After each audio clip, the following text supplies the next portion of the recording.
पत्यम परपत्यम बत्ते पाणे मिने मिया बच्चे आलावे सल्लावे उचासे समासने अंतर भाषा उदी भाषा जन कीचे बचनी ने परिगणम सोहम वा वायरम वा तृते जाना हम न जनामी दर्शन विचामी तो विचामी मासनो वंदे उचामी जाय निशियाय मंत्री सुसा सफाई विचामी मासनो वंदे उचामी जाय निशियाय मंत्री विचाकार सदी सवाय सदी विचामी मासनो वंदे उचामी जाय निशियाय मंत्री विचाकार सदी सवाय जावसी विचामी मासनो वंदे उचामी जाय निशियाय मंत्री विचाकार वगैरह प्रसाय करे वाणा तक प्रसार करा चलावी नमो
Bye. संस्पृशि निर्विशेष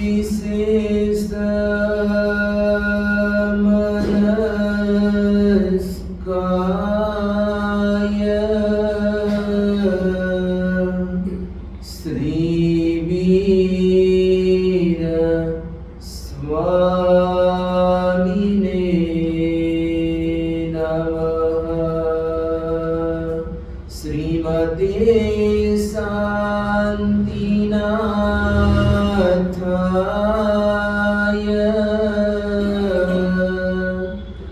नमः। शान्ति विदायिने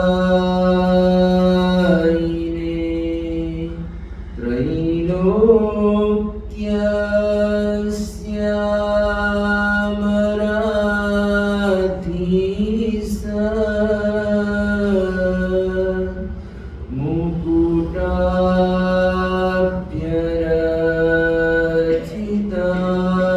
मुकुटाभ्यरचिताम्बरे मङ्गलं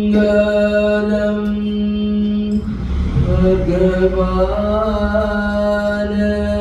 वीरो मङ्गलं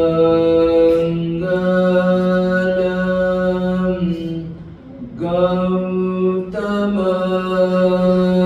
प्रभु मङ्गलं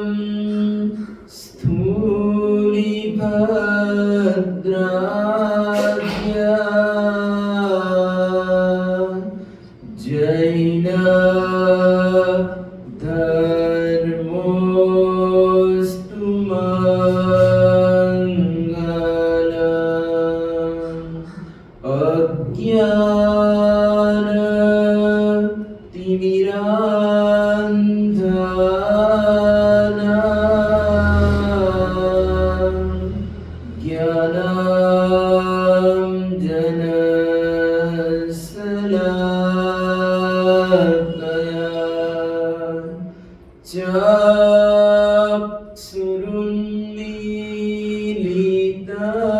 चक्षुरुन्मीलितं येन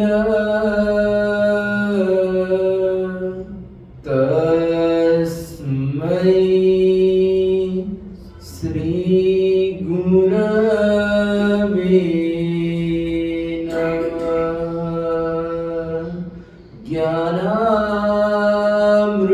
ज्ञानामृतेन लोकानां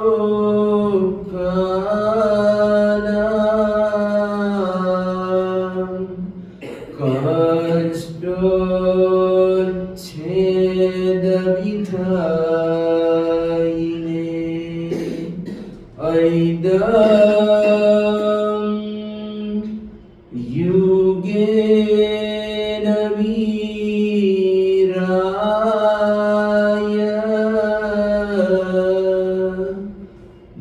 नमो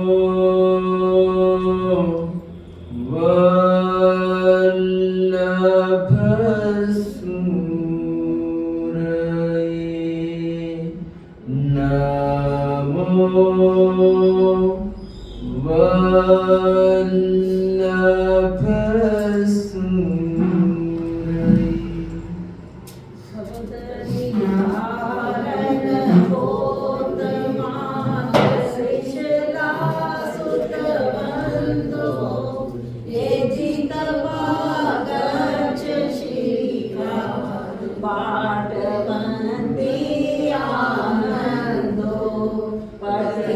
शारद पूत आत्मानंद सूरीरा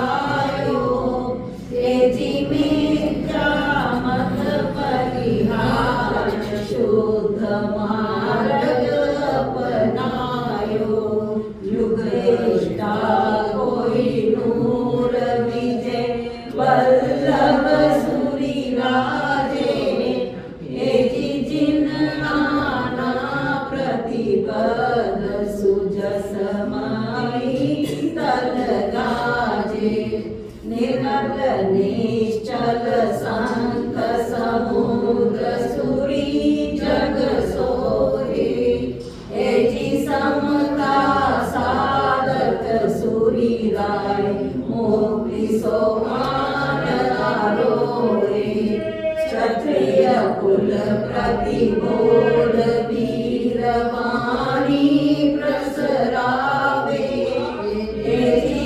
इंद्रदेन सूरिदेव जय कमला जग पावे कसपटे केसरी सिंह रत्नाकर सूरी प्रतापी एजी प्रखर संयम कप तेज चिलका थर थर कांपी संप्रति धर्म धुरंधर चौपिय संग दुरा दोरी एजी जय वसुधर पाठ आशीष मांगे कर जोरी एजी जय वसुधर पाठ आशीष मांगे कर जानी मासनो वंदेयो जानी जाय निस्याय नमसे इच्छा कारण संदेशो पुना कोर्सी Ahati.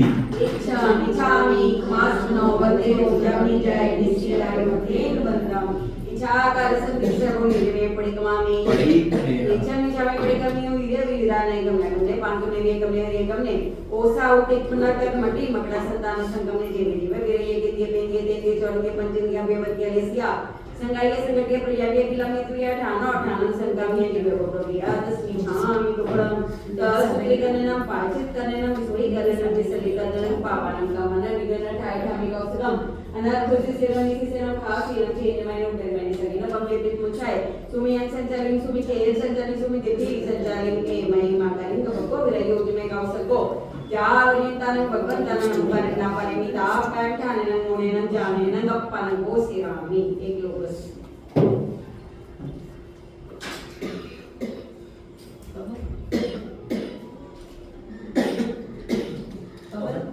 दरी थोड़ी हटा के फोल्ड करते हैं और इधर वो स्टूल लगा देते हैं जिस आधे फोल्ड कर इधर से आधी कर दो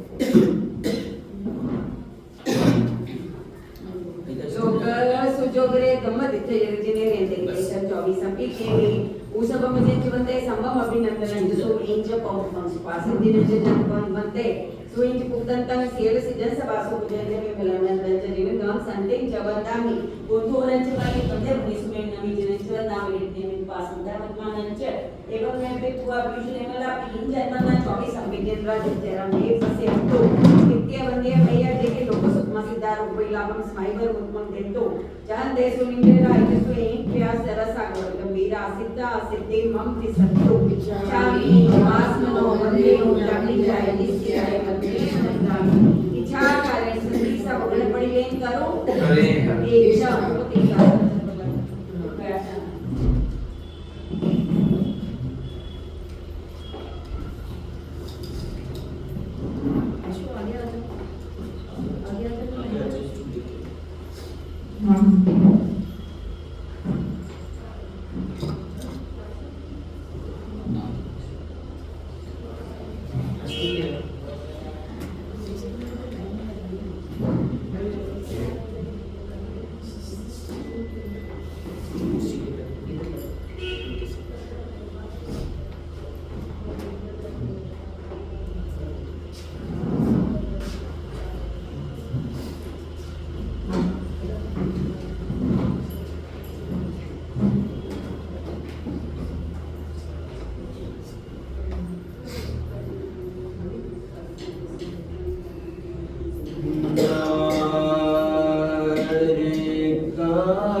एक बार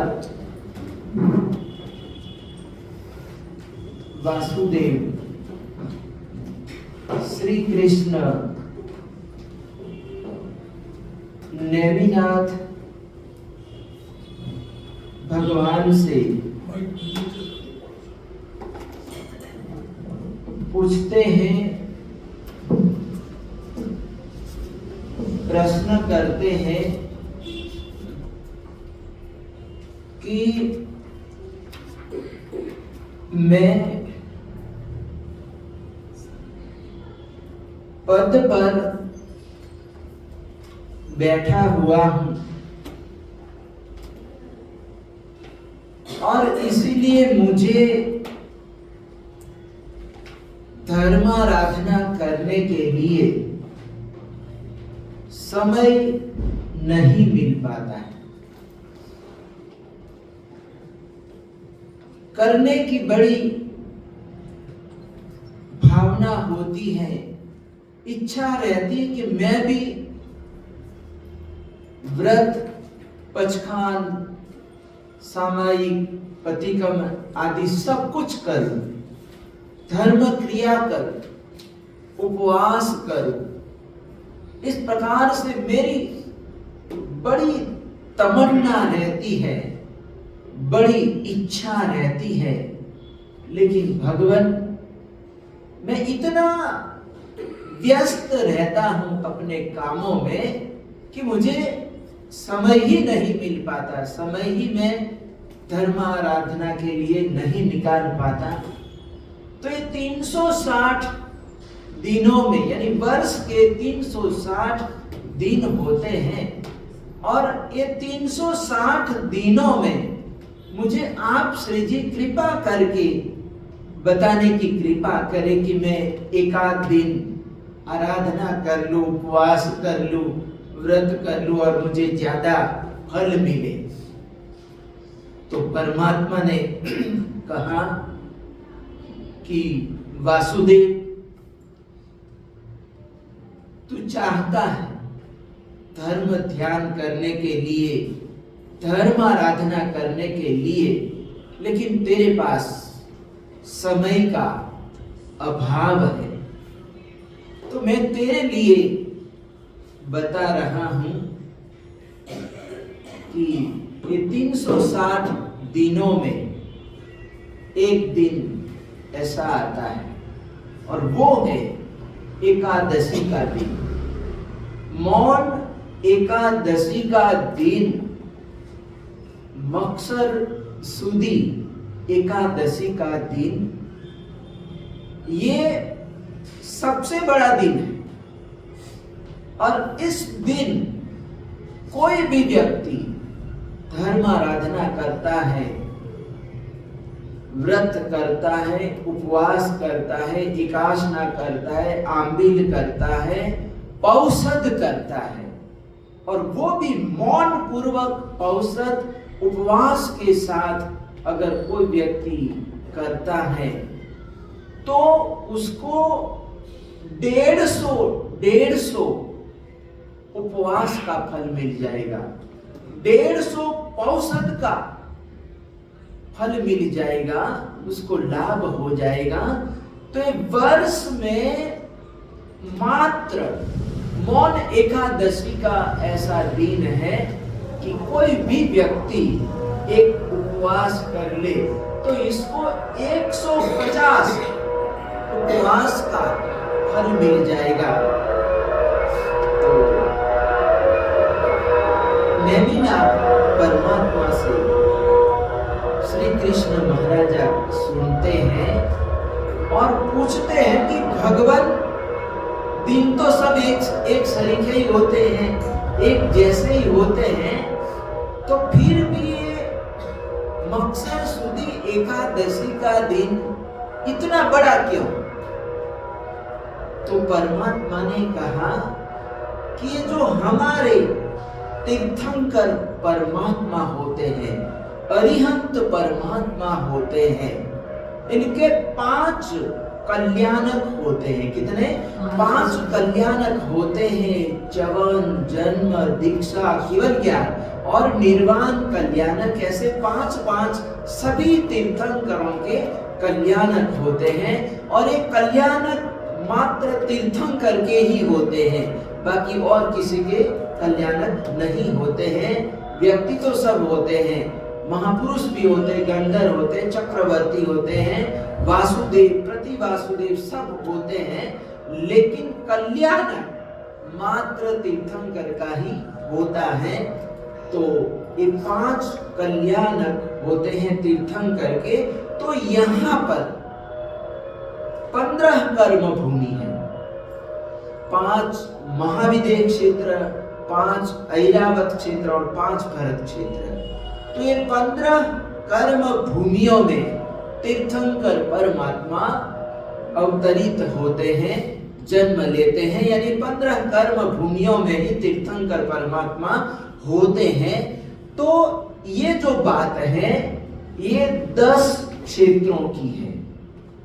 5 भरत और 5 ऐरावत क्षेत्र, महाविदेह क्षेत्र इसमें नहीं है। तो ये 10 क्षेत्रों में 24 तीर्थंकर परमात्मा होते हैं। यानी एक 24 होती, क्या होती है?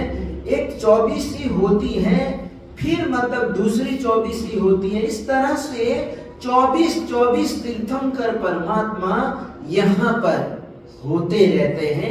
ये भरत क्षेत्र में ऐसे 5 भरत क्षेत्र है और 5 ऐरावत क्षेत्र है। तो महाविदेह क्षेत्र का अलग है, वहां का हिसाब अलग है, लेकिन यहाँ पर ये 6 आरे होते हैं, उत्सर्पिणी, अवसर्पिणी, काल होते हैं। तो उत्सर्पिणी में भी 24 तीर्थंकर होते हैं और अवसर्पिणी काल में भी 24 तीर्थंकर परमात्मा होते हैं। तो ये 10 क्षेत्रों में 24 तीर्थंकर परमात्मा होते हैं। तो यहाँ पर अवसर्पिणी काल में 24 तीर्थंकर परमात्मा हुए। आदिनाथ परमात्मा से लेकर भगवान महावीर स्वामी तक 24 तीर्थंकर परमात्मा हुए। और इनमें 18वें, 19वें और 21वें नवीनाथ परमात्मा, ऐसे तीन तीर्थंकर परमात्मा हुए। अरनाथ प्रभु, दूसरे मल्लीनाथ और 21वें नवीनाथ परमात्मा हुए। तो इनके 5 कल्याणक आज के दिन हुए। क्या है? 5 कल्याणक आज के दिन हुए हैं। 18वें तीर्थंकर श्री अरनाथ प्रभु जी का आज दीक्षा कल्याणक है। यानी आज के दिन परमात्मा ने दीक्षा अंगीकार की थी। तो आज परमात्मा का दीक्षा कल्याणक है। और 19वें तीर्थंकर मल्लीनाथ प्रभु के 3 कल्याणक हुए। कितने? 3 कल्याणक, जन्म कल्याणक, दीक्षा कल्याणक और केवल ज्ञान कल्याणक। ऐसे 3 कल्याणक हुए। तो 1 और 3 4 हुए। कितने? 4 कल्याणक हुए। और 21वें नवीनाथ परमात्मा का आज केवल ज्ञान कल्याणक है। क्या है? केवल ज्ञान कल्याणक। तो इस तरह से यहाँ पर ये 5 कल्याणक हुए। कितने? 5 कल्याणक हुए हैं। तो एक भरत क्षेत्र की बात है। ऐसे 4 क्षेत्र और है, 4 भरत क्षेत्र और है। तो 5 को हम मिलाते हैं तो 15 तिया कितने होते हैं? 45 हुए ना। तो इस तरह से यहाँ पर कहते हैं कि ये हुए। और फिर ये ऐरावत क्षेत्र की 5 ऐरावत क्षेत्र के हम लेते हैं। तो वर्तमान 24 के वहां के भी होते। तो इस तरह से कहते हैं कि कुल मिलाकर ये 50 कल्याणक होते हैं। कितने?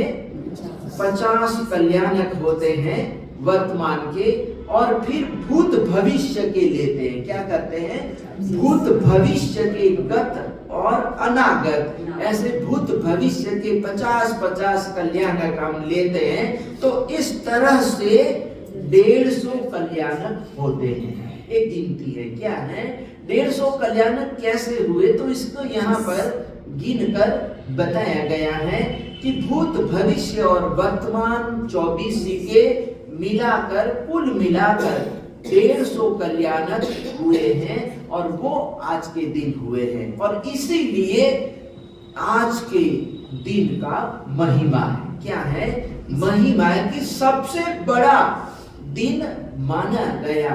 पर्व बहुत सारे हैं, अक्षय तृतीया पर्व है, पौष दशमी पर्व है, ज्ञान पंचमी है, पर्युषण पर्व भी हम मनाते हैं। ऐसे बहुत सारे पर्व हैं, पर्व तिथियां हैं। लेकिन इन सभी पर्व तिथियों में ये जो मौन एकादशी की जो तिथि है उसको बड़ी मानी गई है।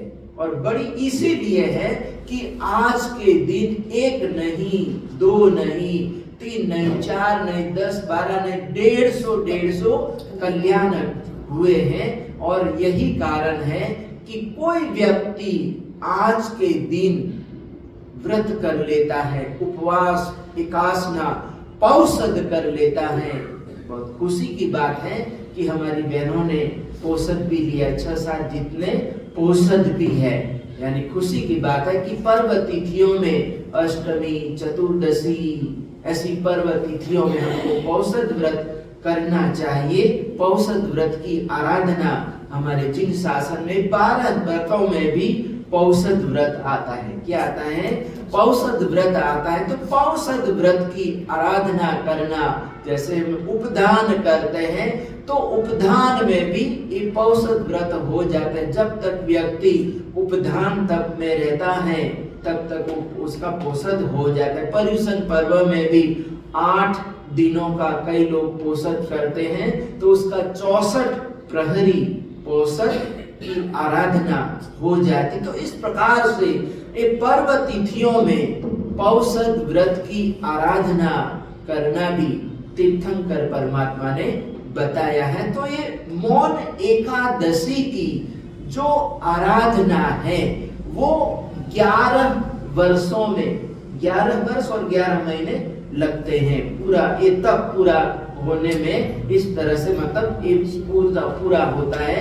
मौन एकादशी का आराधना पूरी होती है। जैसे हम पंचमी की आराधना करते हैं तो इसमें 5 वर्ष और 5 महीने लगते हैं, तो वैसे ही इसमें भी ऐसा ही हिसाब है। मौन एकादशी यानी 11 वर्ष और 11 महीनों में ये तब पूरा होता है। तो इस तरह से यहाँ पर बताया कि मौन एकादशी की आराधना पौषध के साथ उपवास और उपवास के साथ मौन रखना है, मौन पूर्वक आराधना करनी है। मौन का महत्व है यहाँ पर कि हम आराधना तो करते हैं, करना है, लेकिन एकादशी का नाम ही मौन एकादशी पड़ गया। क्या पड़ गया? इसका नाम ही मौन एकादशी। वैसे तो हर महीने में एकादशी आती ही है, उसको हम मौन एकादशी नहीं बोलते हैं, लेकिन मात्र मकसर सुदी एकादशी को ही हम मौन एकादशी बोलते हैं। तो मौन एकादशी की आराधना मौन पूर्वक करना है। हमारे तीर्थंकर परमात्मा मौन ही रहते हैं। क्या करते हैं? वो मौन ही रहते हैं। जब दीक्षा लेते हैं तो दीक्षा के बाद वो मौन ही रहते हैं, किसी को बोलते नहीं है, बातचीत नहीं करते हैं, जब तक केवल ज्ञान नहीं होता है। केवल ज्ञान होता है, केवल ज्ञान के बाद भी वो दूसरी बातें नहीं करते हैं। जब उपदेश देना होता है, धर्मोपदेश देना होता है, धर्म देशना जब देते हैं तभी तीर्थंकर परमात्मा बोलते हैं, और इसके बाद बोलते भी नहीं है। सिर्फ उपदेश देने के लिए वो बोलते हैं, बाकी मौन ही रहते हैं। क्या? हालांकि वो सर्वज्ञ है, सब कुछ जानते हैं, सबके बारे में बता सकते हैं, लेकिन फिर भी कोई सवाल करता है वो प्रश्न करता है तो परमात्मा जवाब देते हैं, वरना मौन ही रहते। क्या कहते हैं? बिना पूछे परमात्मा बोलते भी नहीं है। किसी ने कोई सवाल किया, जिज्ञासा प्रकट की, तभी तीर्थंकर परमात्मा उसका जवाब देते हैं। जैसे गौतम स्वामी जी महाराजा प्रश्न करते हैं, परमात्मा से प्रश्न करते हैं, तो परमात्मा जवाब देते हैं। क्या कहते हैं? जवाब देते हैं। बाकी धर्म देशना देते हैं तब बोलते हैं। बाकी के समय में तीर्थंकर परमात्मा मौन ही रखते, यानी बहुत कम बोलते हैं। जितना आवश्यक है उतना ही बोलते हैं, अनावश्यक नहीं बोलते हैं परमात्मा। तो यहाँ पर मौन एकादशी की आराधना, और इसकी बड़ी महिमा है कि मौन एकादशी की आराधना में जो सुव्रत सेठ था, कौन था? सुव्रत सेठ था। वो भी इन मौन एकादशी की आराधना करता था, पौषध लेता था। क्या करता था? पौषध लेता था, उपवास रखता था और पूरा दिन धर्म ध्यान में वो व्यतीत करता था। तो एक बार क्या हुआ, चोरों को पता चला कि आज मौन एकादशी है। क्या है? आज मौन एकादशी है। तो वो सुव्रत सेठ तो पोषण लेके बैठ जाएगा। क्या करेगा? वो पोषण लेगा तो आज अच्छा मौका है चोरी करने का। क्या करना? आज उसके घर को हम लूट लेते हैं। क्या करते हैं? लूट लेते हैं। और ऐसा करके रात्रि के समय में वहां पर चोर आ जाते हैं। वो पोषण लेके बैठा है। क्या है? औषध लेके बैठा है। वो तो जग ही रहा था, जाप वगैरह उसका चालू था, जग। उन्होंने चोर आए, देखा, चोरों को भी देखा कि मेरे घर में आए हैं चोरी करने के लिए, और वो तो बैठा रहा, कोई बोला भी नहीं, इशारा बिशारा दूसरे लोगों को बताया भी नहीं कि चलो जग जाओ, उठ जाओ, चोर आ गए हैं, ऐसा कुछ बोला नहीं। वो तो अपने धर्म ध्यान में लगा रहा, देखता रहा चोर घर में आ गए हैं। वो चोरी करने लगे, माल बार निकालने लगे, और वो गठड़ियां उन्होंने बांध ली और लेकर वो निकलने लगे। तो देवी को चिंता हो गई, अधिष्ठानिका देवी को चिंता हो गई कि ये मेरा धर्मात्मा व्यक्ति धर्म ध्यान में बैठा है, मौन एकादशी की आराधना में बैठा है, और इसके घर में चोरी कैसे हो सकता है। और उसी समय वहां पर उपस्थित हो गई, और वो चोर सारा माल लेकर, संपत्ति लेकर जा रहे थे, उनको वहीं पर स्तंभित कर दिया, यानी वो वहां से जा ही नहीं सके। चोर वहीं पर खड़े रह गए। राजा को पता चला तो उन्होंने पुलिस वालों को भेजा कि ये चोर आ गए, इसको सजा करो। क्या करो? इसको दंड दो कि ये धर्मात्माओं के घर में चोरी करते हैं, सज्जन लोगों के घर में चोरी करते हैं, इसको तो शिक्षा करनी चाहिए। और ऐसा करके उन्होंने लोगों को भेज दिया। लेकिन मतलब क्या था कि चोर शिक्षा कर डंडे बंडे लेके आए थे मारने के लिए, लेकिन कहते हैं कि पुलिस वाले भी वहां पर स्तंभित हो गए। सेठ बड़ा दयालु था कि ये पुलिस वाले आगे बेचारे चोरों को मारेंगे, क्या करेंगे? चोरों को मारेंगे। तो उन्होंने परमात्मा से प्रार्थना की, ये बेचारे अज्ञानी है। क्या है? बेचारे अज्ञानी है, ज्ञान होता तो चोरी क्यों करते? क्या है? वो चोरी क्यों करते? पंजाब केसरी कहते विजय वल्लभ सुरेश्वर जी महाराजा को भी एक बार लूट लिया था।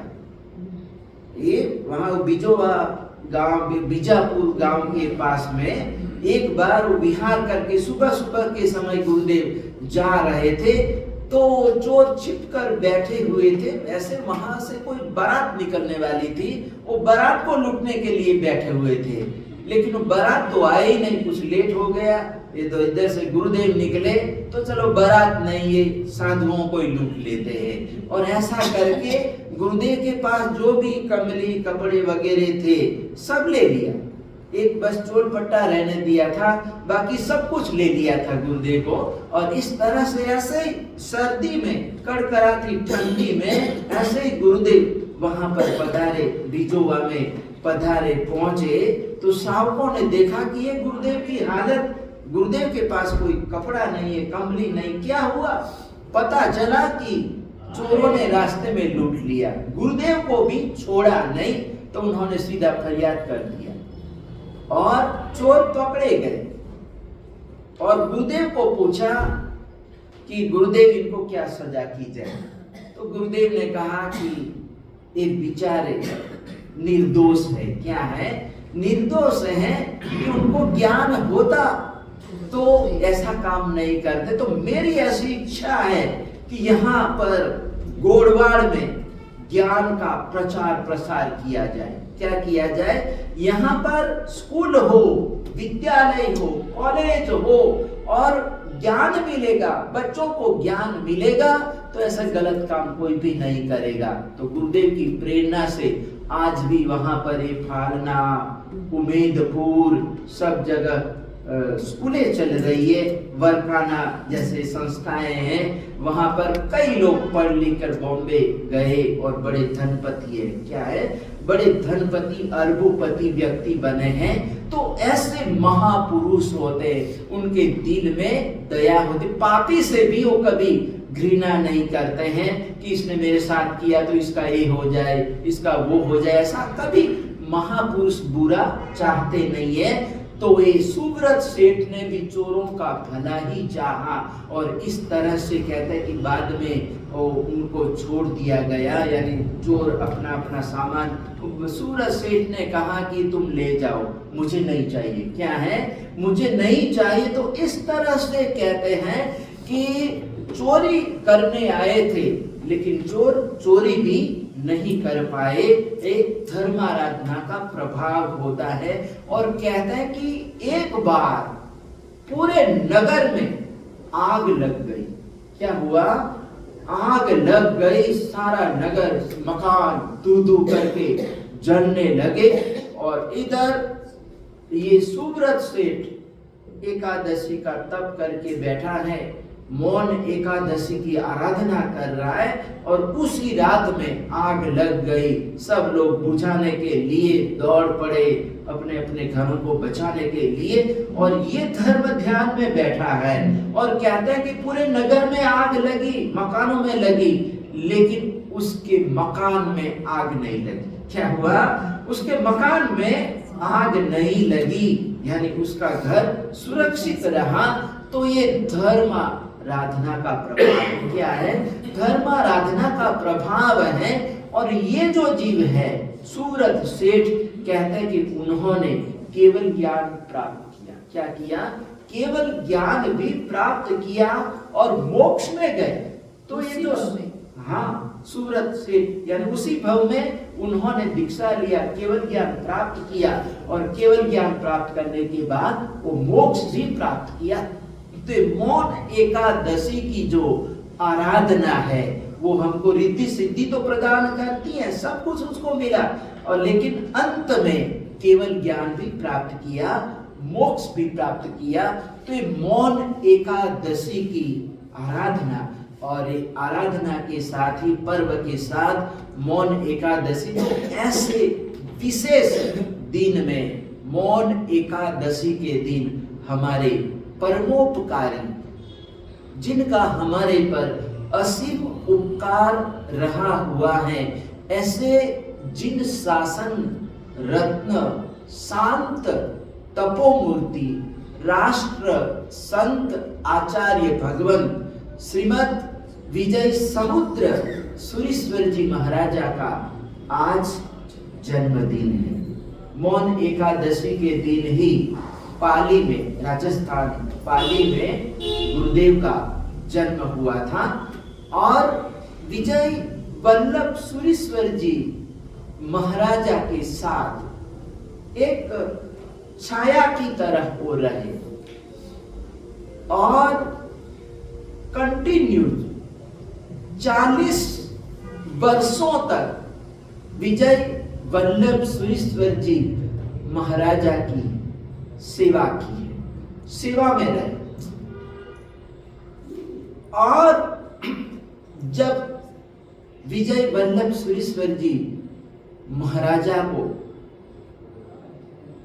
अपना उत्तराधिकारी पट्टधर घोषित करना था, बनाना था, तो उन्होंने अपने साथ में रहे हुए सभी साधुओं को देखा और देखने पर उनकी नजर समुद्र सुरेश्वर जी महाराजा के ऊपर गई कि ये मेरा पट्टधर रहेगा और ये जिन शासन को आगे बढ़ाएगा, जिन शासन की प्रभावना करेगा। और बंबई का उपनगर थाना में जब उपदान चल रहा था और उपदान की वो माला के अवसर पर हजारों नर नारियों के समक्ष विजय वल्लभ सुरेश्वर जी महाराजा ने घोषणा की कि मेरे बाद ये समुद्र रहेगा। कौन रहेगा? समुद्र सुरेश्वर जी महाराजा को मैं घोषित करता हूं, मेरा पट्टधर समुद्र सुरेश्वर जी है। तो इस तरह से ये थाना की धरती पर विजय वल्लभ सुरेश्वर जी महाराजा ने अपने मुखार बिंद से समुद्र सुरेश्वर जी महाराजा को अपना पट्टधर घोषित किया। और विजय वल्लभ सुरेश्वर जी महाराजा का बंबई में काल धर्म हो गया और काल धर्म होने के बाद समुद्र सुरेश्वर जी महाराजा ने ये बागडोर संभाली और वर्षों तक सेवा की। और इतना प्रभाव था समुद्र सुरेश्वर जी महाराजा का कि एक यहाँ पर उस समय प्रधानमंत्री इंदिरा गांधी थी, तो उस समय यहाँ पर दिल्ली में राष्ट्रीय स्तर पर भगवान महावीर स्वामी की 25वीं निर्वाण शताब्दी का महोत्सव था। तो उस समय चारों संप्रदाय, श्वेतांबर, स्थानकवासी, तेरापंथी, दिगंबर, तो इस प्रकार से चारों संप्रदाय मिलकर भगवान की शताब्दी मना रहे थे। तो यहाँ पर सभी आचार्य भगवंत उस समय दिल्ली में पधारे थे।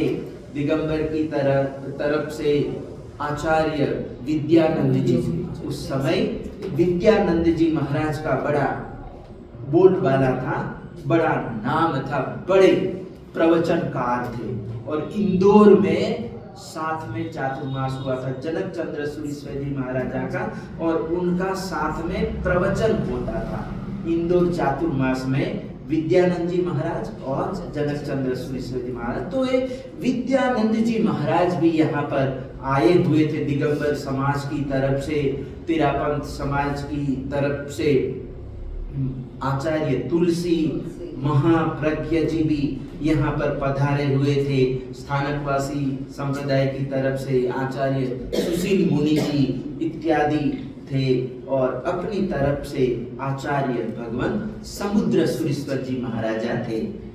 तो चारों संप्रदाय वालों ने देखा कि ये जो आचार्य भगवंत है, ये आचार्य भगवंतों में सबसे बड़ा कौन, यानी एक वड़ील बनाना पड़ेगा ना, तो जिसका आचार्य पद बढ़िया, दीक्षा पर्याय जिसका बड़ा, वो बड़ा माना जाएगा, वो वड़ील माना जाएगा। तो सबसे ज्यादा दीक्षा पर्याय आचार्य पदवी का समुद्र सुरेश्वर जी महाराजा का था।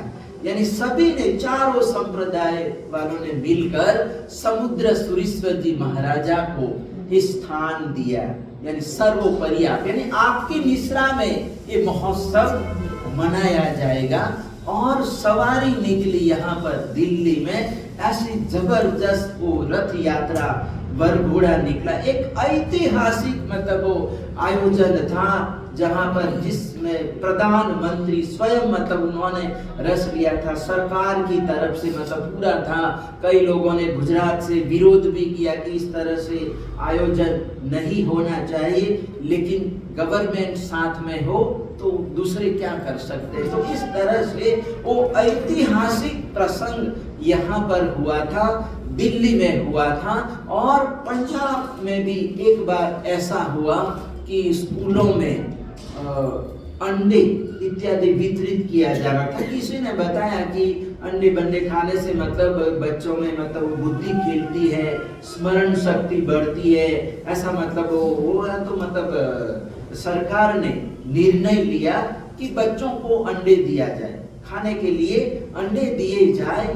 तो इधर समुद्र सुरेश्वरी महाराजा को पता चला कि गुरु वल्लभ का पंजाब है, गुरु नानक का ये पंजाब है, और यहाँ पर स्कूलों में अंडे दिए जाएंगे, बच्चे अंडे खाएंगे, तो ये तो हिंसा होगी। क्या होगी? हिंसा होगी। तो इसको रोकना चाहिए। फिर अंडे के साथ दूसरी चीजें भी चालू हो जाएगी, तो ये रोकना जरूरी है। तो समुद्र सुरेश्वर जी महाराजा ने उस समय के मुख्यमंत्री प्रताप सिंह कैरो को अपने पास बुलाया और अपनी बात रखी, उसको समझाया। और मुख्यमंत्री ने कहा, सीएम ने कहा कि गुरुदेव जैसी आपकी भावना वैसे ही होगी, एक भी स्कूल में अंडा नहीं दिया जाएगा।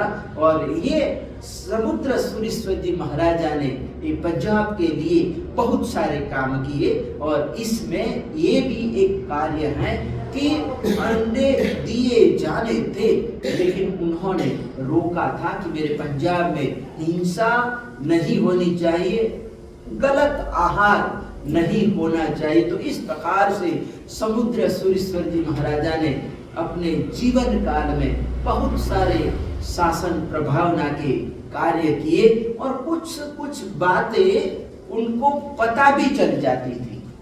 ये मुरादाबाद की प्रतिष्ठा करनी थी, तो गुरुदेव विहार करके मुरादाबाद ही जा रहे थे। प्रतिष्ठा का मुहूर्त दे दिया था 23 मई का। कितना? 23 मई को प्रतिष्ठा करानी है, मुरादाबाद वालों को बता दिया था। और मुरादाबाद वाले भी अपनी जोर शोर से तैयारी चालू कर दी थी कि बाहर से मेहमान आएंगे, गुजरात से मेहमान, राजस्थान से, बंबई से गुरु भक्त आएंगे, तो सभी के लिए किसी तरह की कोई अव्यवस्था न हो। और इसके लिए श्री संघ ने पूरी तैयारी कर दी थी प्रतिष्ठा के लिए कि 23 मई को प्रतिष्ठा है, और सब सारी तैयारी हो चुकी थी। और संघ उस समय के प्रधान लाला रोशनलाल जी, दर्शनलाल जी इत्यादि, कौन? सरदारी लाल जी, हाँ, शिखर सर जी वगैरह सब पूरा संघ मिलकर, ट्रस्ट मिलकर मतलब गुरुदेव के सामने वो जगाधरी गए। कहाँ गए? वो जगाधरी गुरुदेव विराजमान थे, मुरादाबाद की तरफ ही आ रहे थे विहार करते हुए। तो जगाधरी जाके मिले और गुरुदेव ने कहा कि मैं प्रतिष्ठा 23 मई को नहीं, 1 मई को कराना चाहता हूं। क्या कहा? कि मैं 1 मई को कराऊंगा, जो मैंने पहले आपको बोला था 23 मई को, लेकिन अब 23 मई की जगह 1 मई को प्रतिष्ठा होगी। तो दर्शनलाल जी, रोशनलाल जी, शिखर जी वगैरह कहने लगे कि गुरुदेव हमने तो सारी तैयारी कर दी है, और वो 23 मई की है। क्या? वो 23 मई की है। जो बाहर से लोग आने वाले हैं, उनकी जो ट्रेन की टिकटें हैं वो भी 23 मई की है, बुकिंग उन्होंने पहले से करवा दी है। तो सब लोग 23 मई को ही आने वाले हैं। अब ये अचानक परिवर्तन कैसे हो सकता है? यानी हम इतनी व्यवस्था भी नहीं कर पाएंगे, यानी अव्यवस्था हो जाएगी। क्या हो जाएगी? तो आप श्री जी से हमारी करबद्ध प्रार्थना है कि आप श्री जी 23 मई को ही रखें, प्रतिष्ठा 23 मई को ही हो तो हमारे लिए अच्छा रहेगा। हम इतना जल्दी, हमारा वैसे ही संघ छोटा है, क्या है? संघ वैसे ही छोटा है, तो हमारे लिए व्यवस्था करना मुश्किल हो जाएगा। लेकिन गुरुदेव ने कहा कि तुम कुछ भी करो, लेकिन मैं प्रतिष्ठा तो 1 मई को ही कराऊंगा। क्या करा? कि प्रतिष्ठा 1 मई को ही होगी। आखिर संघ वाले चुप गए, और जैसे गुरुदेव आपकी आज्ञा, और उन्होंने तैयारी की 1 मई की वापस चेंज करके सारी तैयारी की और बड़े धूमधाम से प्रतिष्ठा हुई। सुमतिनाथ दादा की प्रतिष्ठा हुई और इस प्रकार से कहते हैं कि प्रतिष्ठा महोत्सव अच्छी तरह से हो गया। और कुछ दिनों के बाद गुरुदेव का स्वास्थ्य बिगड़ा, गुरुदेव अस्वस्थ हुए। उस समय परमार क्षत्रियोद्धारक आचार्य भगवत श्री विजय इंद्रदीन सुरेश्वर जी महाराजा भी साथ में ही थे, सेवा में साथ में ही थे। कई चातुर्मास जैसे होशियारपुर इत्यादि मतलब साथ में गुरुदेव ने चातुर्मास किए थे, क्योंकि समुद्र सुरेश्वर जी महाराजा की ऐसी इच्छा थी कि इंद्रदीन सुरेश्वर जी महाराजा को थोड़ा पंजाब से परिचय करवा दिया जाए। यहाँ के ये मेरा पटधर है, क्या है ये मेरा पटधर है, तो पंजाबी लोगों से भी थोड़ा परिचय हो जाए। और ऐसा करके साथ में चातुर्मास भी करवाए। क्या किए? साथ में इंद्रदीन सुरेश्वर जी महाराजा को अपने साथ में रखा पंजाब में और चातुर्मास भी साथ में किए। तो ये अंतिम समय में भी गुरुदेव मुरादाबाद में साथ में थे। तो वर्तमान गच्छाधिपति आचार्य भगवत धर्मधुरंधर सुरेश्वर जी महाराज ने पिछले वर्ष मुरादाबाद में ही गुरुदेव को मिला था। तो गुरुदेव ने वो कमरा बताया कि इस कमरे में समुद्र सुरेश्वर जी महाराजा विराजमान बैठते थे और उन्होंने इस कमरे में बैठकर इंद्रदीन सुरेश्वर जी महाराजा को बोला कि तू मेरा पटधर है। क्या है? तू मेरा पटधर है। तो इस तरह से कमरे में से बोले थे गुरुदेव कि तू मेरा पटधर है, मेरे बाद तेरे कोई संभाल है। तो इस तरह से कहते हैं कि मुरादाबाद में 23 मई से पहले गुरुदेव का काल धर्म हो क्या हो गया? गुरुदेव का काल धर्म हो गया, स्वर्गवास हो गया। तो ऐसा गुरुदेव को आभास हो जाता था। क्या है? आभास हो जाता था। तो मुहूर्त दिया था और मुहूर्त गुरुदेव ने चेंज करवाया। क्या किया? चेंज कर दिया कि पहले कर दो, 1 मई को ही प्रतिष्ठा कर दो। और तो इस तरह से गुरुदेव प्रतिष्ठा करके गए। मुरादाबाद की अंतिम प्रतिष्ठा क्या है? मुरादाबाद शहर की अंतिम प्रतिष्ठा संपन्न करवा के गुरुदेव गए। और उसके बाद वैसे चातुर्मास भी गुरुदेव का आगरा में था। कहाँ था? प्रतिष्ठा मुरादाबाद में और चातुर्मास आगरा था। तो प्रतिष्ठा तो हो गई लेकिन चातुर्मास नहीं हो पाया। और वो चातुर्मास नूतन गच्छाधिपति इंद्रदीन सुरेश्वर जी महाराजा ने अपने मुनि मंडल के साथ सबके साथ वहां पर चातुर्मास किया आगरा में। यानी पटधर बनने के बाद प्रथम चातुर्मास आगरा में हुआ। तो इस तरह से समुद्र सुरेश्वर जी महाराजा भी मौन एकादशी के दिन जन्म हुआ और वो बहुत कम बोलते थे, मौन रखते थे। क्या करते थे? मौन रखते थे, कम बोलते थे, जितना आवश्यक उतना ही बोलते थे। और कोई भी दर्शनार्थी गुरु भक्त भाई बहन वगैरह आते थे। हमने तो दर्शन नहीं किया लेकिन आप लोगों ने तो देखा हुआ है, दर्शन किए हुए हैं, अच्छी तरह से आपने दर्शन किया हुआ है।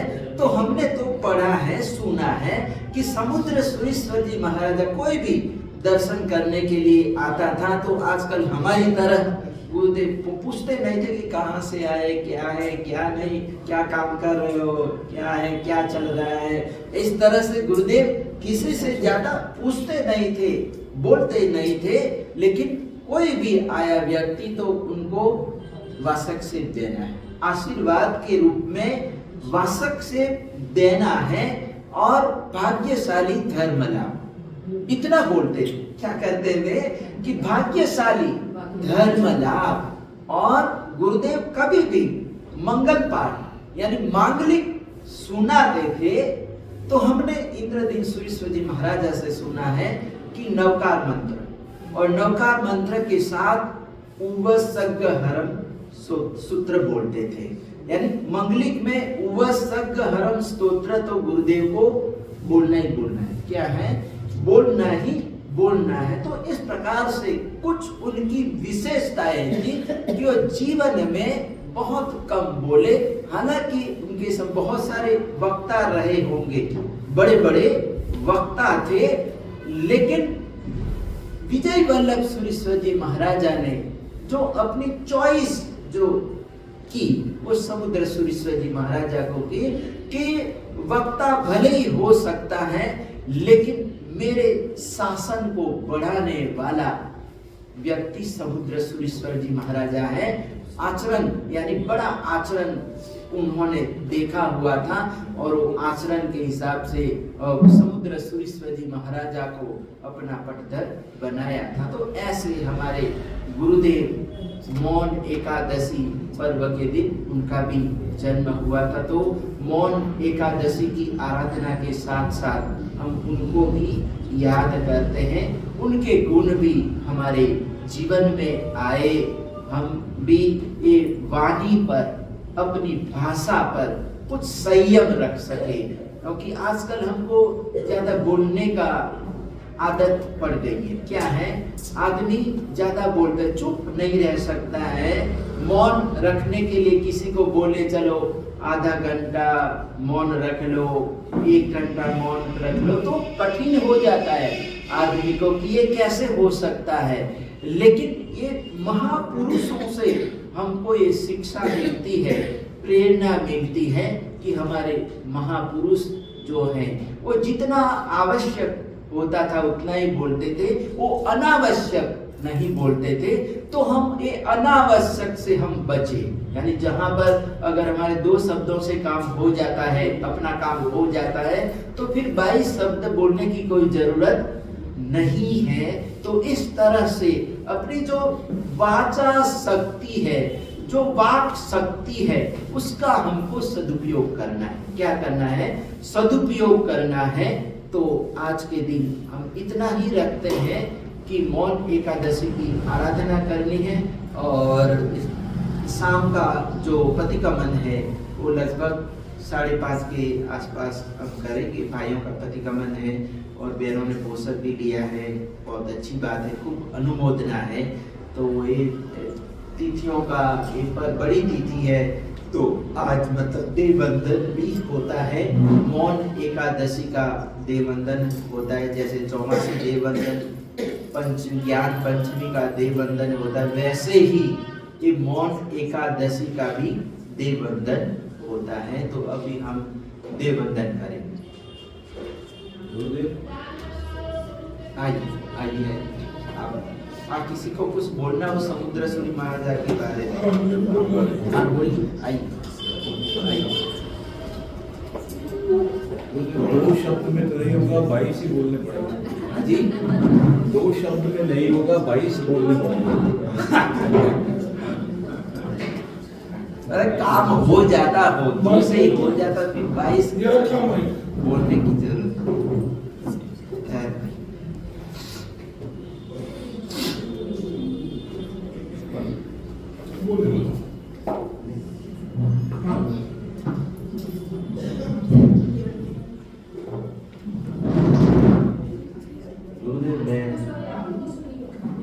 आपको नमन करते हुए कुछ थोड़े से शब्द लोग हैं, आप लोग आगे आ जाओ थोड़ा सा। गुरुदेव ने कहा कि समुद्र सूरी महाराज साहब से कब मुलाकात नहीं हुई, लेकिन हम में से कुछ लोगों ने उनको देखा भी है और उनके चातुर्मास को भी देखा है, दिल्ली के उस प्रोग्राम को भी देखा है। 52 साल पुरानी बात गुरुदेव आपने थी। तो मेरे पास 1-2 किस्से हैं। एक आपने बड़े अच्छे से और बड़े विस्तार से उसका एक्सप्लेनेशन दिया कि किस वजह से उन्होंने मुरादाबाद में प्रतिष्ठा को जल्दी करवाया। उनको अंदाजा हो गया था, उनको ज्ञान था इस बात का कि वो 23 तारीख तक शायद उनकी आयु नहीं है। तो ऐसे ही हुआ। उस प्रोग्राम के बारे में हम लोगों को ध्यान है, जानकारी है। मैं अपना पर्सनल एक जो मेरे साथ बीता, मैंने आज से 2 साल पहले जब धर्मधुरंधर महाराज साहब का चातुर्मास था, उस वक्त भी ये किस्सा सुनाया था उन्होंने मुझे मौका दिया। मैं आप लोगों से शेयर करता हूँ। 52 साल या 55 साल पहले गुरुदेव का समुद्र सूरी महाराज साहब का चातुर्मास दिल्ली में था, यही रूपनगर के उपाश्रय। तो मैं छोटा बालक था, मेरे साथ मेरे एक दोस्त थे। मैंने उनसे कहा कि हमारे महाराज जी आए हुए हैं, बिकॉज मुझे नहीं पता था कि महाराज जी कहते हैं, गुरु महाराज कहते हैं। महाराज जी सुना तो महाराज जी आता। तो मैंने कहा हमारे महाराज जी आए हुए हैं, बड़े महाराज जी, चलो मैं आपको उनके दर्शन करा के लाता हूं। मन में भक्ति भावना नहीं थी गुरुदेव, लेकिन ऐसा था कि सब जाते हैं तो हमने भी जाना है। तो हम लोग, मैं उसको लेके और मैं उपाश्रय में चला आया। ये 4-5 बजे का वक्त था। जैसे आपने कहा कि गुरुदेव बहुत सिंपल से रहते थे, ज्यादा बोलते नहीं थे, सिर्फ भाग्यशाली धर्म लाभ। तो मैं छोटे छोटे 10-10 साल के बालक उनके पास आए और आके जैसे अंदर एंटर किए, गुरुदेव अकेले बीच हॉल में, गुरुदेव अकेले थे, कोई नहीं था उनके साथ, और वो घूम रहे थे, कुछ अपना कार्य कर रहे होंगे। जैसे देखा, हाँ भाग्यशाली, आओ बच्चों आओ, चले गए। और कुछ नहीं आता था, जो सीखा था महाराज जी मथेन बंदानी वासक शब्द दे दो, बस इतना ही आता था। यही उनको बोला, उन्होंने बैठा के बड़े आराम से वासक शेप दिया और मुझसे पूछा, मेरे बारे में पूछ लिया, और ये पूछा ये बालक कौन है साथ में। तो मैंने कहा ये अजैन है। उस वक्त तो मैंने मालूम नहीं कैसे कहा होगा, लेकिन मैंने बोला अजैन है, मेरा दोस्त है, तो मैं आपके दर्शन के लिए लेके आया। उन्होंने बड़े प्यार से उसके सिर पे वासक शेप दे दिया। और अगले दिन स्कूल में उस बच्चे की माता जी आ गए और आके उन्होंने क्लास में टीचर से कहा कि मालूम नहीं कौन लड़का था जो मेरे बेटे को कहाँ ले गया, और इसके सिर पे उन्होंने पीला सा पाउडर डाल दिया और सारी रात इसके सिर में खुजली हुई। अभी उस लड़के ने भी शिकायत नहीं की कि ये था, लेकिन चुपचाप मैं बैठा रहा, डर गया। गुरुदेव इस किस्से के बाद 1 हफ्ते के अंदर दिल्ली का जो सबसे बेहतर स्कूल उस वक्त था, मॉडर्न स्कूल, यहाँ का एक माना हुआ स्कूल था, और वो उसके माता पिता पिछले कई महीनों से कोशिश कर रहे थे कि उसकी एडमिशन वहां हो जाए, जो कि हो नहीं रही थी। 1 हफ्ते के अंदर अंदर उसकी एडमिशन उस स्कूल में हो गई। वो लड़का आगे चल के बहुत बड़ा इंजीनियर बना, बहुत उसने तरक्की की। शायद उसको लाइफ में ये पता नहीं कि उस पीले पाउडर ने उसकी जीवन धारा बदली। उसकी जानकारी के बिना हमें भी, मुझे भी इस बारे में जब मैंने सोचा, जानकारी हुई, तो ऐसा पता लगा कि उस पीले पाउडर का चमत्कार मैंने अपनी आंखों से देखा। समुद्रेश्वरी महाराज जी को इस बात से, महाराज जी को इस बात से कुछ लेना देना नहीं था कि कौन है, कहाँ से आया है। उन्होंने उसी भाव से उसको आशीर्वाद दिया और उसके बिगड़े कार्य बन गए। ये एक किस्सा मेरे मन में था जो मैंने तब भी बयान किया था, दूसरा आपने बता दिया जो मुरादाबाद का था। अगर इजाजत हो तो जो दिल्ली का आपने समा बताया है, उस वक्त एक भजन बहुत मशहूर हुआ था, आगरा वालों ने लिखा था, आगरा वालों ने वहां पे परफॉर्म किया था। मुझे उसके 1-2 अंतरे याद हैं, अगर आप इजाजत दें तो मैं आपकी नायते आपके करम, आप ही बताएं कैसे भूलेंगे हम। आपकी नायते आपके करम, आप ही बताएं कैसे भूलेंगे हम। भोला भाला चेहरा हृदय विशाल था, गुरु चरण की सेवा तेरा एक सिंगार था। गुरुदेव, मुझे धर्मचंद्र महाराज साहब ने बताया कि समुद्र सूरी महाराज साहब वल्लभ विजय महाराज साहब के साथ जब होते थे तो उनका ज्यादातर वक्त गुरु के चरण दबाने में लगता था, तो इसी पे ये बना था। भोला भाला चेहरा हृदय विशाल था, गुरु चरण की सेवा तेरा एक सिंगार था, आपकी नायते आपके करम, क्या समा बंधा था वो दिल्ली के द्वार पे, चारों नदी मिली थी समुंदर में आन के, क्या समा बंधा था वो दिल्ली के द्वार पे, चारों नदी मिली थी समुंदर में आन के, मान जो दिल्ली में पाया क्या बताएं हम, आप ही बताएं कैसे भूलेंगे हम। श्री गुरुदेव वही था जो आपने बताया, चारों संप्रदाय के साधु आए थे और मान मिला था अपने राष्ट्रसंघ की पार्टी वहीं मिली थी। मैंने देखा प्रतिष्ठा पे भी परम पूज्य गुरुदेव आपने चरणों में सादर सभी भाई बहनों को सादर दिया जी ने। और समुद्र सूरी महाराज का जन्म दिवस है। लगभग जब भी मुझे मौका मिलता है, एक बार मुझे मौका मिला था बोलने का पूना में, नित्यानंद जी महाराज वहां पे थे, उनका मुझे संदेश आया कि पवन पूना आ जा और तुझसे कुछ बात करनी है। उस समय हम पूना गए, अगले दिन प्रोग्राम था, उन्होंने कहा कि तुझे बढ़ोतरी हमारी दीक्षा के बारे में बोलना है,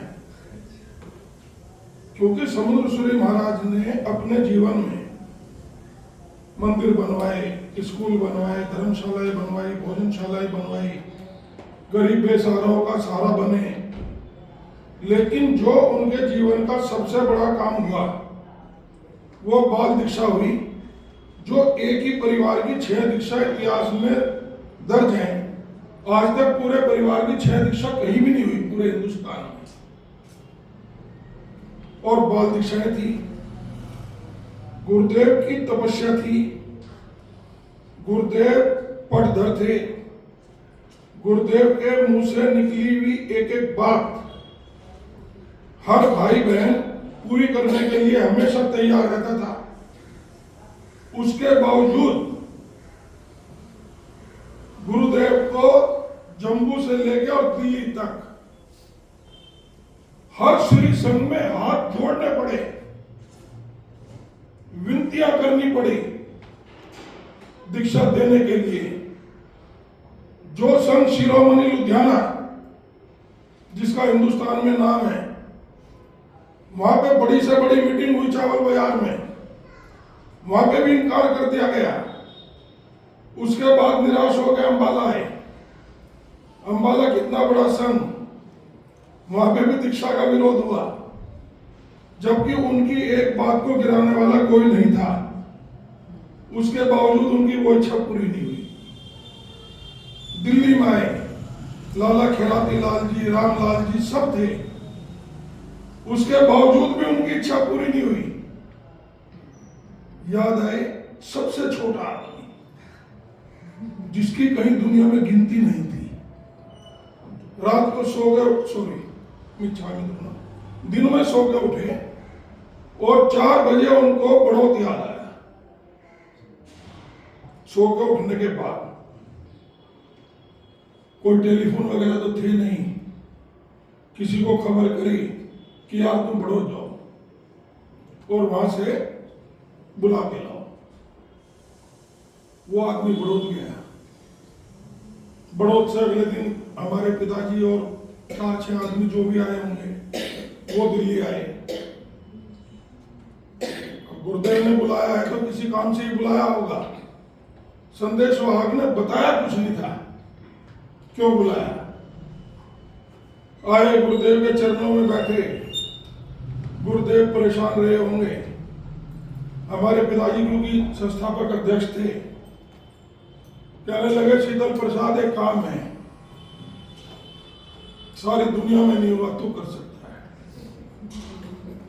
कहने लगे गुरुदेव आदेश करो। कहने लगे ऐसे ऐसे 6 दीक्षाएं होनी है और पूरे हिंदुस्तान में जम्मू कश्मीर से लेकर बंबई, पुणे, बेंगलोर तक विरोध है, दीक्षा होंगी नहीं। हमारे पिताजी ने कहा जी मुझे कुछ नहीं पता, जो आप कहोगे वो हो जाएगा। विरोध कोई बड़ौत में कदम भी नहीं रख सकेगा, इस बात की गारंटी देता हूं। दीक्षा नक्की हुई। दीक्षा नक्की होने के बाद वो ऐतिहासिक दीक्षा बड़ौत में हुई। उन जमाने में हमारे पिताजी नगर के चेयरमैन हुआ करते थे। हमारे पिक्चर हॉल भी थे। उन जमाने में पिक्चर हॉल चलाना एक बहुत बड़ा काम था। जितने इलाके के पहलवान हुआ करते थे वो हमारे गेट कीपर और बुकिंग क्लर्क वगैरह होते थे। पूरे शहर की नाकाबंदी की गई। केवल 2-3 ही बातें बताने के लिए खड़ा हुआ हूं। काम तो सारी दुनिया में होता है, ये जी होते रहेंगे। कल भी 2 बहनों की दीक्षा हुई, आगे भी होगी अभी 19 फरवरी को। उस दीक्षा में विशेष क्या हुआ कि बड़ौत की जितनी भी सीमाएं बड़ौत में प्रवेश करने की थी, पूरे बड़ौत से सवेरे 6 बजे से शाम के 6 बजे तक ना तो कोई आदमी बड़ौत से बाहर गया और ना कोई बड़ौत के अंदर आया। सब बैन कर दिए गए थे। यहां से भी दिल्ली वाले जब लाला खराती लाल जी, इंदर लाल जी ये सब पहुंचे थे, रामलाल जी, ये भी दिल्ली रोड पे चुंगी पे रोक दिए गए थे। इन्होंने खबर करी कि खबर करो हम दिल्ली से आए हैं। उसके बाद वहां से आदमी आगे इन्हें अंदर ले गया था। जब इन्होंने चरवला वगैरह माँ बाप बने थे जब हुआ था जी। पहला काम तो जिस प्रकार युद्ध होते हैं जी एक देश का दूसरे से और उसकी सीमाएं सील कर देते हैं, उस तरह इनकी दीक्षाओं में सीमाएं सील हुई। पहला तो इतिहास वो रचा गया जी। आप तो छोटे ही होंगे। मैं तो बच्चा ही था जी, जो सुना है वो ही बता रहा हूँ। हाँ इतना ही था जी, सुना है, लेकिन एक एक बात इस तरह जैसे आपको बता रहा हूँ। देखा छोटा था तो सुना है। जो भी मानस पटल पे है वो है जी। उसके अलावा गुरुदेव हिंदुस्तान में जब भी कोई आंदोलन होता है तो पब्लिक क्या करती है, वो ट्रेन बसें ये रोक देती है। हमारे पिताजी का गुरुदेव का ऐसा आशीर्वाद रहा कि बड़ौत से दिल्ली और सहारनपुर की ट्रेन चलती थी। कोई भी ट्रेन दिल्ली से सहारनपुर और सहारनपुर से दिल्ली नहीं गई, रोक दी गई कि बाहर के आदमी आके विरोध ना कर दें, दीक्षा को ना रुकवा दें। जबकि आज तक हिंदुस्तान में ऐसा कहीं भी दूसरा रिकॉर्ड नहीं है, केवल सिंगल वन रिकॉर्ड है। तीसरा गुरुदेव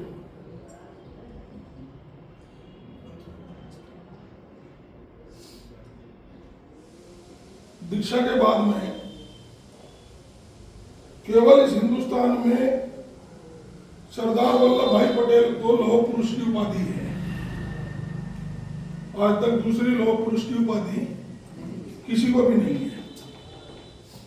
समुद्र सूरी महाराज ने उस दीक्षा के बाद में हमारे पिताजी को लौह पुरुष की उपाधि दी थी।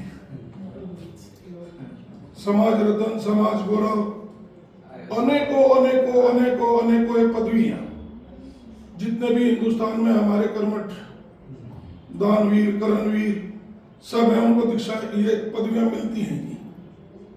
लेकिन लौह पुरुष की उपाधि हमारे जैन समाज में आज तक किसी दूसरे आदमी को नहीं मिली। आप इतिहास उठा के देख लेना। इसलिए आगे बताऊं गुरुदेव, हमारे साधु समाज में राष्ट्र संत की पदवी केवल समुद्र सूरी महाराज के पास थी। आज तक ये पदवी दूसरे के पास नहीं थी। पहले राष्ट्र संत जो हुए वो समुद्र सूरी महाराज हुए। दूसरी राष्ट्र संत की पदवी और वो प्रधानमंत्री के द्वारा, वो तो उस समय प्रधानमंत्री से हुई थी जी। अब के हमने 362 हिंदुस्तान के संघों की परमिशन लेके जब धर्म धुरंधर महाराज की संक्रांति बड़ौत में कराई थी जी, उस समय राष्ट्र संत की पदवी धर्म धुरंधर सूरी महाराज को दी गई थी 50 साल बाद। इसके अलावा कोई पदवी आज तक हमारे यहां राष्ट्र संत की नहीं है जी। मेरे से दुनिया ने कहा, गुरुदेव पवन जी आप पदवी समारोह कर रहे हो, पहले गुरुदेव से पूछ तो लो। उन्होंने अंतरराष्ट्रीय संत की पदवी को ठुकरा दिया शाह ऑडिटोरियम में ही सभी के सामने। पहले तुम पूछ तो लो वो पदवी स्वीकार भी करेंगे या नहीं। मैंने कहा भैया अपनी हो जाने, मैं तो अपने जानू, जो काम मैं करूंगा वो मुझे गुरुदेव स्वीकार करेंगे, ये विश्वास है। गुरुदेव एक एक श्री संघ के अधिकारी पदाधिकारी से मैंने खुद टेलीफोन पे बात की, सबकी लिस्ट मेरे पास है। सबसे परमिशन लेने के बाद हमने गुरुदेव को राष्ट्र संत की पदवी दी, जो उन्होंने सहज स्वीकार करी। ये बड़ौत का सौभाग्य है। बातें तो गुरुदेव और भी बहुत हैं, लेकिन जो मेन थी वो मैंने सबको बताई ताकि एक मेमोरी में फीड हो जाए। जैसे कंप्यूटर में कोई बात फीड कर लें तो सबके दिमाग, हमारे यहाँ बहनों के भी, हमारे सबके अच्छे ही आपके, तो फीड हो जाएंगे तो भविष्य में काम आएंगे। इन्हीं शब्दों के साथ मन वचन का ऐसे कुछ कहा गया हो, इच्छा चरणों में मैं नित उठ शीश नवाता हूँ, मेरे मन की कली खिल जाती है जब दर्श तुम्हारा पाता हूँ। मुझे वल्लभ नाम ही प्यारा है, इसही का मुझे सहारा है। इस नाम में ऐसी बरकत है, जो चाहता हूँ सो पाता हूँ। जब याद तेरे गुण आते हैं, दुख दर्द सभी मिट जाते हैं। मैं बन कर मस्त दीवाना फिर बस गीत तेरे ही गाता हूँ। गुरु राज तपस्वी महामुनि, सरताज हो तुम महाराजों के। मैं एक छोटा सा सेवक हूँ, कुछ कहता हुआ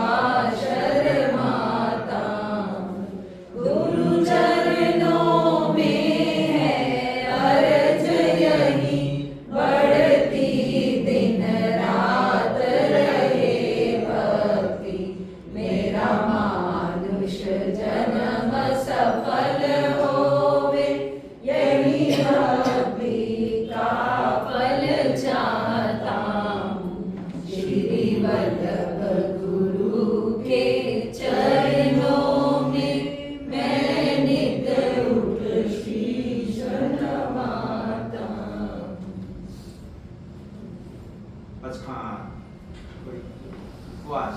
उपवास वाले सुरभि अब